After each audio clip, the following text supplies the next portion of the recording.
Alrighty, so we're on slide number 33, correct? Right. So we're gonna move into the last part of this unit, which is Newton's 3 laws of motion. This first one especially, you're gonna notice that this is very familiar. We actually had it last year in 8th grade as well. So you'll hear, the other name for this is inertia, all right? So hopefully it sounds familiar. So it says, my first law states that if an object is in motion, it will stay in motion unless a net force or an outside force acts on it. And then if the object is at rest, it's going to stay at rest unless a net force acts on it. I think the hardest part about the first law or the law of inertia is the idea that something is going to stay in motion because we have friction all around us. Friction is always at work. So if it's always at work, it's always working against motion. So to us, it seems like things are always slowing down. But if you remove friction, like, I don't know, say on ice, then you're going to be dealing with something that is going to continue in motion or it's harder to stop. So if you're walking on a sidewalk that's covered in ice and you start to slip and slide, it's really hard to start that slipping and sliding, right? It's hard to get that motion stopped. So that's kind of a good example of how motion will continue even though you're trying to stop it. That's only really true if there's not much friction, and ice is our best example of that. Yes? I am. Over here. Thank you. Yes, thanks for checking on me though, because I don't really remember. Okay, so I think it's easy to think, okay, something's at rest, you have to push it or pull it to get it to move. That's the easy half of it. What? I didn't do anything. You better not. I'm just doing this with the table. I think it's the movement part that sometimes people are like, okay, you're gonna have to do something, or like things are always moving, but they're always kind of stopping too. But it's not that the item itself would stop on its own. It needs that force of friction to make it stop. All right, so if we remove friction, then we remove that stopping of the motion or the slowing of the motion. But again, on Earth, friction is all around us, whether we're talking air resistance, whether we're talking another type of drag, like if something's moving through water, it even starts to slow down because that water drags it backwards or works against its motion. So think of ice. That's our best situation here on Earth where you don't have much friction and something will just kind of keep on moving. All right, so this is also called the law of inertia, like I said. And so there's going to be a few factors that will affect inertia. Obviously, the bigger the mass of something, the more inertia it has because it's harder to stop if it's moving. It's also harder to get moving if it's at rest. Right? Smaller masses then are going to have less inertia because of the same reasoning. So if I say I have $1 million, and I am going to give you this $1 million if you choose correctly or choose wisely. So imagine that you have the choice to stand in front of a semi or to stand in front of a tiny little sports car, right? So if that semi is traveling down the road at 50 miles per hour and it's trying to get stopped and you're standing in the road, or a tiny little sports car is going 50 miles per hour from the same distance, which one do you think is going to have the best chance of stopping before it hits you? Which hopefully that's never an option or a situation you're in, but let's say it'd be kind of life or death at that moment, right? And I have $1 million I can give you if you choose wisely. What do you think? Who's going to vote that the semi has the best chance of slowing down before it hits you? Who thinks that the car is going to have the best chance? Yeah, most of you are saying car because it has a much, much smaller mass. Like whether you know it's because of mass or not, you know that it takes a lot longer for a semi, even if they're both new, they're both functioning well, everything is working the way it's supposed to. It takes a lot more force to stop that movement of the large mass semi versus the small mass of the tiny little sports car, right? Same thing. Yes? With the tiny little sports car, if it's so small, you just jump over. Ooh, maybe. But I didn't say you were allowed to move. You didn't say we couldn't, though. I said you're standing in front of it. Maybe I would need to be more clear if $1 million is on the line and possibly your life. Okay. Here's the other thing. Stand in the middle. You have the same semi, Can't jump. you can either push it or pull it. Same sports car, you can either push it or pull it. Both of them are at rest on the same surface. Which one, if you have $1 million on the line, are you going to bet on that you can move easier than the other? Which one do you think you could have a better chance of get moving? Who thinks it's gonna be the semi that you can get moving when it's at rest? Who thinks a sports car? Okay, even though a few of you want to play like devil's advocate, be like, well, all right.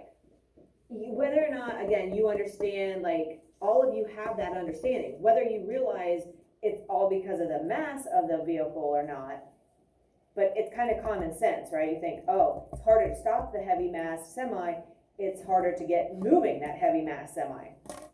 But it all comes down to inertia. Okay, so if we have this poor little guy, right? What do we have in our vehicles that prevent this from happening? Seatbelts. Seatbelts. So when engineers start to design different things, they take our everyday understanding of what happens when things are in motion, and they can help make things a lot safer and better for us, right? So the design or the invention of the seatbelt is something that definitely has saved a lot of lives, and it all is because we're trying to, work against that idea of inertia. The car experiences the stop.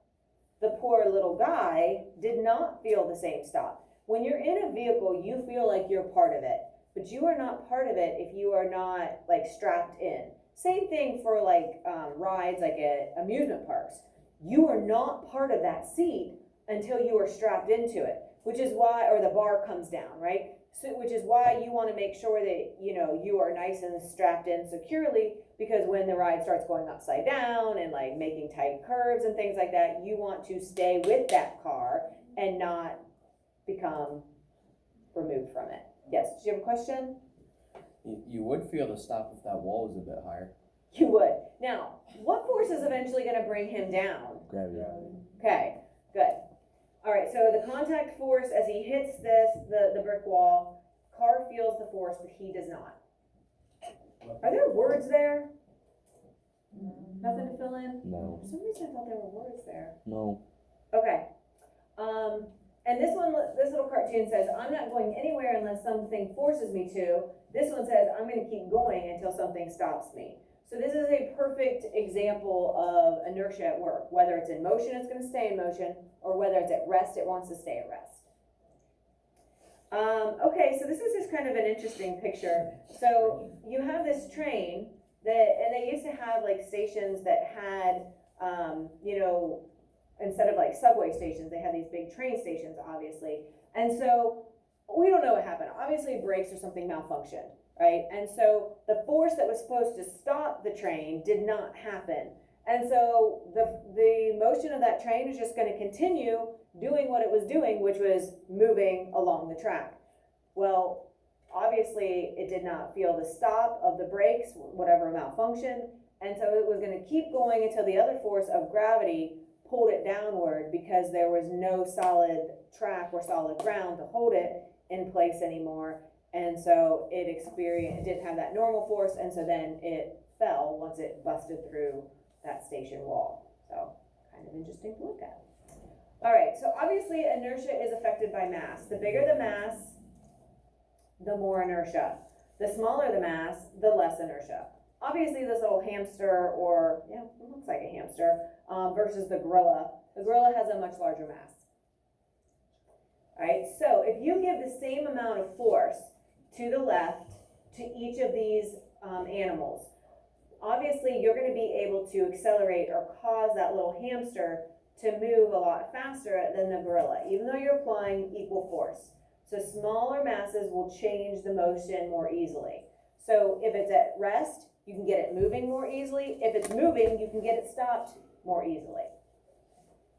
Large masses are going to resist it more. All right, so if you watch, the little hamster goes quickly and the gorilla moves slowly, experiencing the same force, but it is, gonna resist it more if it has a greater mass. Okay, so we're gonna look at Newton's second law. We're gonna come back. We have some videos that we'll watch, but I just wanna go through the notes real quick and then we'll come back and you'll get to see a bunch of examples of these. So this is Newton's second law, and it says that the net force acting on an object will cause the object to accelerate in the direction of the force. This kind of makes sense, right? You know, if you apply a force, just like in our force diagrams, you apply a force, you're going to get the object moving in the direction of that force, as long as you can overcome that static friction and get that object to move. So this has an equation. Force is equal to mass times acceleration. And these two letters, you know, they don't really have to be capitalized. Typically the force is, but a lot of times the M and the A for mass and acceleration will be lowercase. So you might see it that way, and it is still the same equation. So you take the mass times the acceleration, and it's equal to our force. So we do have a triangle for this. Now force is at the top, and it is going to be divided by either mass or acceleration, depending on how we have to solve it. So if I'm solving for force, which is our standard equation, it's just mass times acceleration. But if I'm given the mass, or excuse me, the force and the acceleration, I'm trying to solve for mass, if I cover it up, then it's going to be force divided by acceleration. And if I'm given the force and the mass and I need acceleration, I can take force and divide it by my mass. So the same setup that we've used since density way back at the end of the first semester, that triangle process still works the same. So we have divide if you're going from top to bottom, and we have multiply if you're going side to side.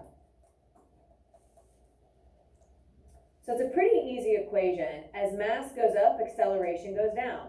As mass goes down, acceleration goes up. So the bigger massed tennis ball is harder to accelerate than the small massed table tennis ball or ping pong ball. Just like with the hamster, right? It was harder, the smaller the mass, the more that little hamster accelerated. The larger massed gorilla had a lower acceleration or change in motion. Because that's all acceleration is, right? It's the change in something's velocity. So far, so good? First two laws are pretty easy. So this is Newton's second law, is also known as, just by the equation, force equals mass times acceleration. And so the M is mass, the A is acceleration. And so we talked about this at the very beginning of this unit, but the basic unit for mass is the gram. And in this case, we're specifically using the kilogram. And then the basic unit for acceleration, or the most common one, is the meter per second, or the meter per second squared. So if you put all this together, if you take mass times acceleration, which is what our equation is, we get a kilogram times a meter per second squared. And it has to be the meter per second. It can't be the kilometer per hour squared or the centimeter per minute squared.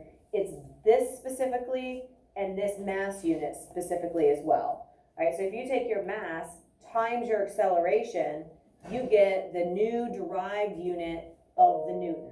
And again, that's very friendly because we really would hate to have to be writing a kilogram per meter per second squared. Let's face it, none of us would ever probably get that right. Like, we'd be messing it up all the time. So it's very convenient to be able to just use the Newton. So this is going to be the easiest set of units you ever use for an equation, because they're always going to be kilogram and it's always going to be the meter per second squared. And so then it's always going to equal the Newton.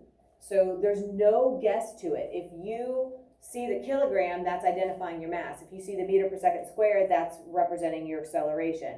So it actually makes it very easy to pick out and find the units for these type of problems. Okay, I think, yeah. So really, it's the kilogram times the meter per second per second. Such a mouthful. That would be a huge pain. Thank goodness we were able to have some smart scientists that decided, hey, let's just call this the Newton for Sir Isaac Newton, since he is the famous scientists who came up with or discovered all of this. Okay, let's go back now. We're gonna stop there. See, not so painful.